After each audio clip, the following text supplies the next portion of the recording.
এই রান্নাটা এইভাবে করবে, এত কম তেল মশলা এত ভালো রান্না হয়, না করলে তোমরা বুঝতে পারবে না। একবার করেই দেখো না, কম তেলেও রান্না খাওয়া যায়। রান্নাটা আমি পুরো কাঁচা লঙ্কা দিয়ে রান্না করেছি, কাঁচা পাকার লঙ্কা থাকে যেটা, সেই লঙ্কাটা দিয়ে রান্না করেছি। বেশি আমি ঘাটতে যাচ্ছি না, এই যে বড়াগুলো আছে, বড়াগুলো না বেশি ঘাটলে ভেঙে যাবে। তোমরা ওইভাবে একবার রান্না করে দেখো।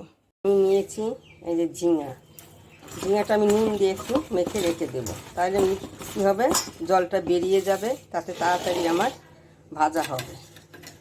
আর দিচ্ছি এখানে হলো পটলটাকে আমি এইভাবে কেটে নিয়েছি, এটাও তো নুন মেখে রেখে দেবো। হলুদ আর দেবো না, পরেই দেবো, মেখে রেখে দিচ্ছি।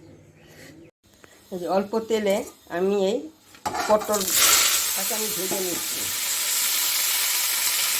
অল্প তেলে আমি পটলটাকে একটু ভেজে নেব, কেন নুন মাখানোর জন্য অনেকটা জল আমার বেরিয়ে গেছে, এটা আমি দেখাইনি, জলটা আমি ছেঁকে ফেলে দিয়েছি। এখন এর মধ্যে আমি জিরাটা দিয়ে দিচ্ছি, এটার সঙ্গে আমি একটু ভেজে নেব। এই যেরকম ভাজা হয়েছে, খুব বেশি ভাজবো না। এখন এটাকে আমি কী করবো, নামিয়ে দিচ্ছি।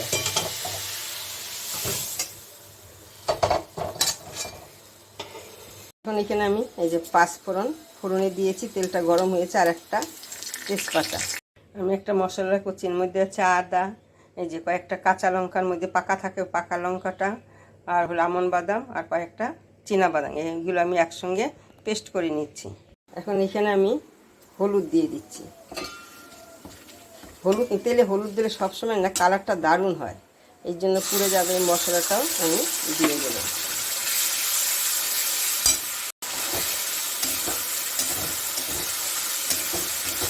এখন এই মশলাটাকে আমি একটু কষিয়ে নেব। এখন এখানে আমি অল্প জিরার গুঁড়ো দিয়ে দিচ্ছি। তেল ছেড়ে দিয়েছে, এখন আমি আলুটাকে দিয়ে দিলাম। এখন মিষ্টি কুমড়োটাকে দিয়ে দিলাম। মিষ্টি কুমড়োটাকে একসঙ্গে আমি একটু মশলার সঙ্গে কষিয়ে নেব। মাঝখানে অল্প জল দিয়েছি, সিটি অল্প দিলাম জল, কেন কম তেলে রান্না করছি, ওই জন্য আমি একটু জল দিয়ে নিয়েছি। এখন আমি এর মধ্যে অল্প নুন দিয়ে দিচ্ছি, কেন আমি ওই সবজিগুলো যখন ভাজি তখন আমি নুন দিইনি, নুন দিয়ে মেখে রেখেছিলাম বলে। সাইড দিয়ে তেল ছেড়ে দিচ্ছে, এরপরে আমি এই একটু ভেজে রেখেছিলাম পটল আর ঝিঙা দিয়ে দিই। ওইটা আমি একসঙ্গে আবার কষিয়ে নিব সবগুলো।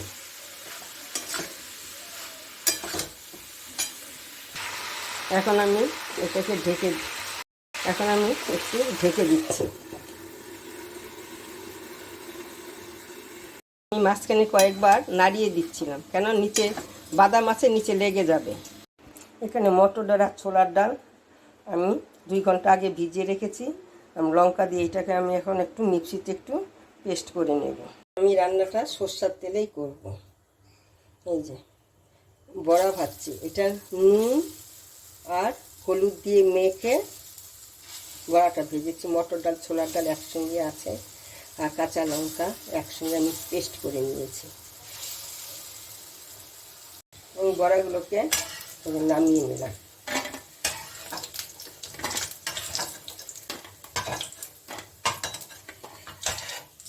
এখন আমি অল্প চিনি দিয়ে দিচ্ছি।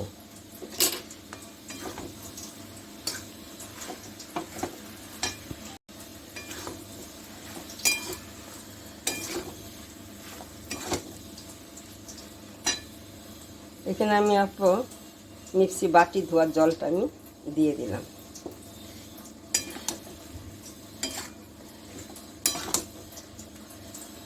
এখানে এই যে বড়িগুলো ভেজে রেখেছিলাম, এই বড়িগুলোকে দিয়ে দিলাম। আর একটু জল দিব, নইলে বড়িগুলো একটু নরম হবে না। কাশ্মীরি লঙ্কার গুঁড়ো দিলে যে কালার হয়, কিন্তু এটা ওই কালার হয়নি, একটা কিন্তু হলদে মিষ্টি কালারই হয়েছে। তোমরা এইভাবে রান্না করার চেষ্টা করো, যেন আমার রেসিপি যদি তোমাদের পছন্দ হয় তাহলে লাইক করবে, শেয়ার করবে, সাবস্ক্রাইব করবে। আমি এটাকে আবার একটু ঢেকে দেব। আমরা এখন এখানে অল্প ঘি দিয়ে দিচ্ছি। ঘি গরম মশলা সবই দেওয়া যাবে, আমি ঘি দিচ্ছি, গরম মশলা আমি দেব না, দিয়ে নামিয়ে দেবে। আর কিছুই লাগবে না। এই দিয়ে এক থালা ভাত খাওয়া হয়ে যাবে, আর দ্বিতীয় কোনো কিছু লাগবে না।